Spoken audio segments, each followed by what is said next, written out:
Copyright laws apply to all contents of this video. Hello, JOMAJ Studios here, and this is our original fantasy action adventure, Like Water, The Next Age. Episode 3. At one point for me, life as a young Indian man was a corporate career, time for leisure, dating, friends, and family. Then all of a sudden, I was in the middle of a world war, which at one point was unthinkable as far as I was concerned. But thinking back, there were more than enough signs and even warnings. The war went from something I saw on the news to something that was right on my doorstep. Many believe invading forces were behind the initial disappearance of millions around the world. But when you're constantly trying to survive, the reason why is irrelevant. The only thing that matters is the fact that it is happening. Somehow, I survived the war and witnessed the formation of the one world government. To ensure the world was never subjected to another world war again, a law was passed to offer every citizen of this planet an implant that will guarantee them food, clothing, shelter, and most of all, protection. At first, it was a program you could take part voluntarily, but then after 6 months, it became mandatory. Many people refused the implant because they thought it was a way of the government to take their privacy. Some thought the implant was some kind of mind control mechanism, and others thought it was the mark of the beast talked about in the book of Revelations. I personally thought the fact that it was mandatory had to mean something sinister was behind it. Out of the blue, I, along with other people without implants, was forcefully taken to a top secret prison camp, where we were sterilized and forced to wear blue overalls.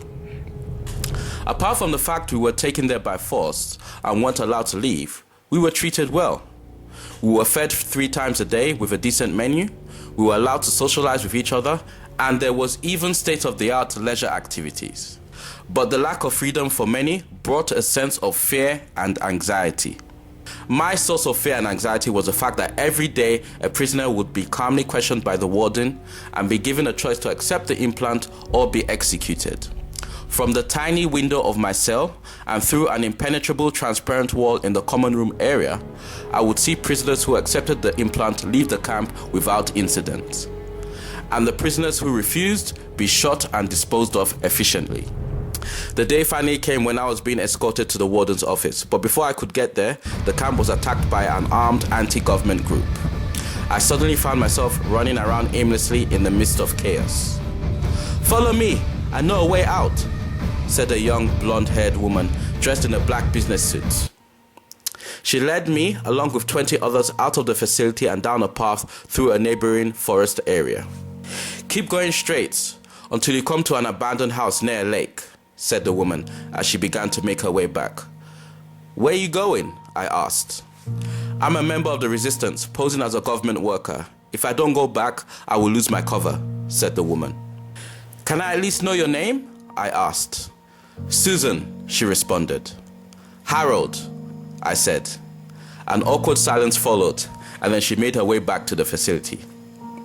I and 20 others followed Susan's instructions and found the abandoned house, which turned out to be a 15-room mansion that, apart from being filthy, was in pretty good shape.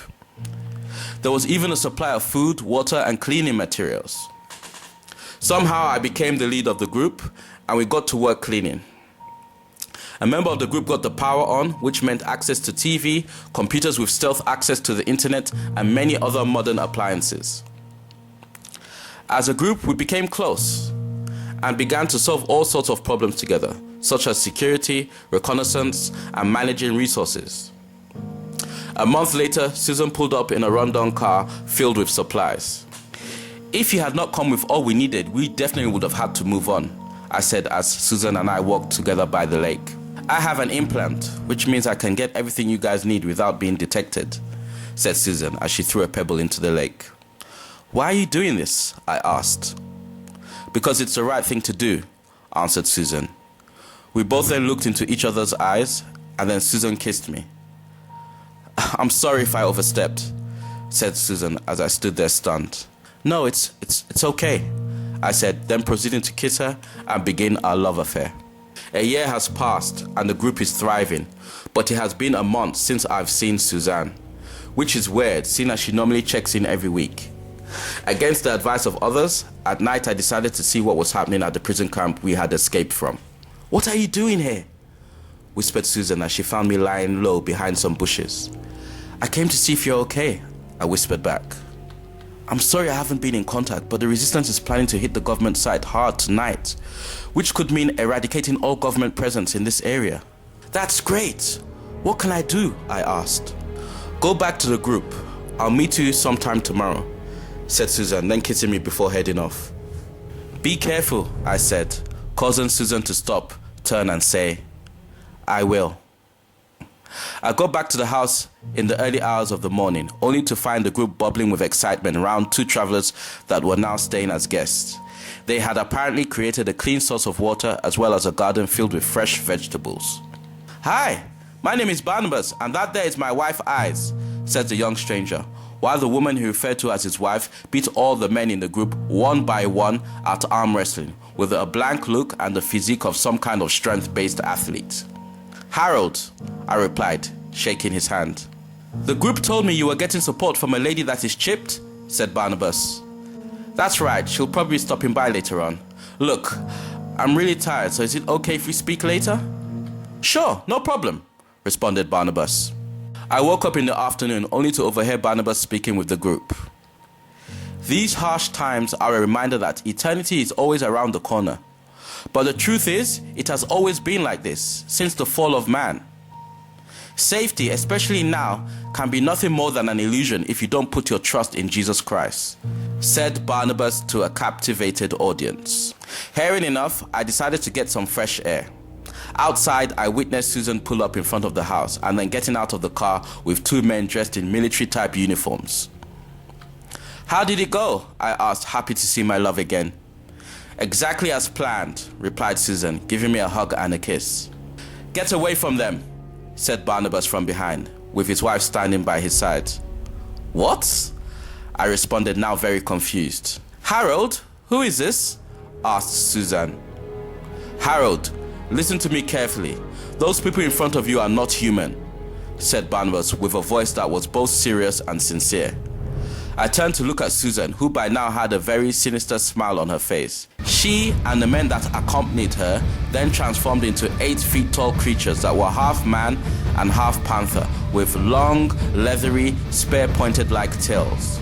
One of the beasts attempted to take a swipe at me, but was intercepted by a hill of mud that suddenly emerged from the ground. With a wave of his hand, Barnabas then created a 20-foot high wall in front of the house in an effort to protect the group inside. "That weakened me. I need you to buy me some time," said Barnabas to his wife, who in turn leapt into action and began to battle the 3 creatures, displaying strength, agility, and speed that was beyond human. Despite her abilities, the creatures proved to be too much and began to get the better of her.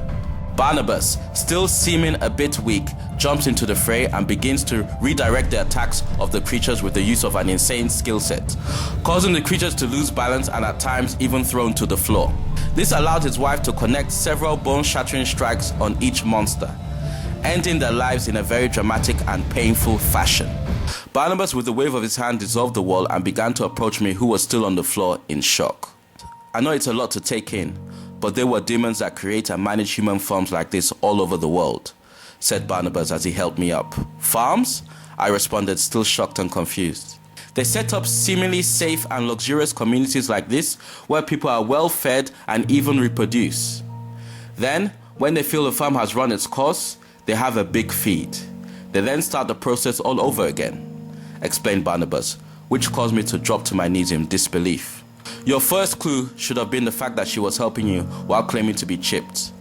Anyone fitted with the government implant loses the ability to go against the government in any way and show that kind of compassion towards people without implants," informed Barnabas. That night, Barnabas gave another sermon to the group, and this time I really listened. We all gave our lives to Jesus Christ that night. Barnabas said staying at the farm was no longer safe, so the next morning, we all joined him and his wife on their travels. That is the end of episode 3, but before we go, answer this episode's question.